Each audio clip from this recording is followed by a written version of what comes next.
indispensables à la survie sur Terre. Il entre dans la composition de la plupart des produits et matériaux de notre quotidien. En plus, l'eau représente un grand enjeu socio-économique vu son importance. Gardons aussi à l'esprit que l'eau a des propriétés physico-chimiques aussi incroyables les unes que les autres. En effet, l'eau est appelée solvant universel. On peut chauffer l'eau, le refroidir, le congeler, l'évaporer, et de tous ces états, l'eau peut revenir à son état initial dès que les conditions s'y prêtent.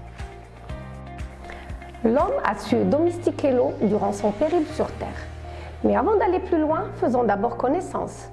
Je suis Amel, consultante dans les techniques de traitement des eaux. J'ai à mon palmarès un grand nombre d'installations d'unités de traitement des eaux, que ce soit dans le secteur industriel, domestique, hôtelier ou collectivité. Aujourd'hui, je vous souhaite la bienvenue sur la chaîne 3 gouttes d'eau qui sera dédiée à répondre à toutes les questions que vous posez sur cet élément-là. Cette chaîne est dédiée aux passionnés de l'eau. Ma passion pour l'eau n'a pas de limite et je souhaite vraiment la partager avec vous au fil des vidéos qui vont suivre. L'eau vous révélera tous ses secrets. Alors, les passionnés des eaux, je suis sûre qu'il y a plein de questions qui vous trottent dans la tête sur cet élément-là, telles que quel est le chemin parcouru par l'eau jusqu'à nos robinets.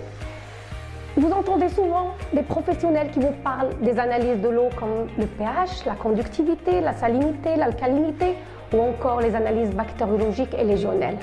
À quoi servent-ils et quelle est leur signification? Nous allons vous l'expliquer par la suite. Dans les complexes administratifs, les hôtels, les malls, les salles de sport, on doit d'abord stocker les eaux dans de grandes bâches de stockage en béton distribuées au point de puisage. Comment garder les eaux saines, potables? Il y a des mesures spéciales à prendre dans ce cas-là. Durant mon activité, j'ai rencontré des professionnels et même des particuliers pour qui le problème de corrosion, d'entartrage et de prolifération des micro-organismes est un cauchemar au quotidien. Comment traiter ces problèmes ou du moins les atténuer? Pas de panique, nous allons traiter tous ces sujets sur la chaîne 3 gouttes d'eau. J'ai encore des choses à vous dire.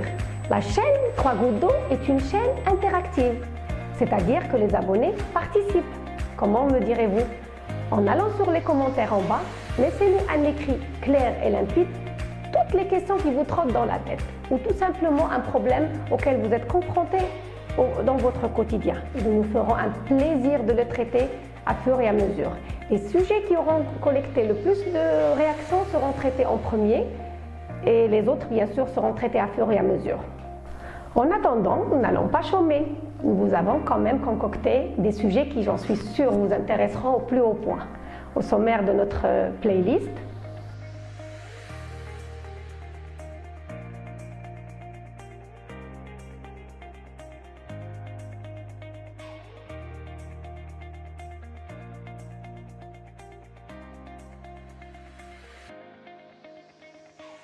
le meilleur reste pour la fin.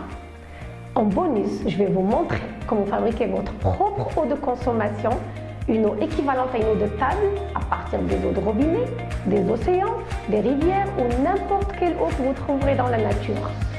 Vous savez, on n'est jamais à l'abri. Si jamais vous vous perdez dans la nature, au moins vous serez assuré et rassuré de fabriquer votre propre eau de consommation en attendant qu'on vous trouve. Mais attention, je ne vous incite pas à vous perdre, alors gardez la boussole.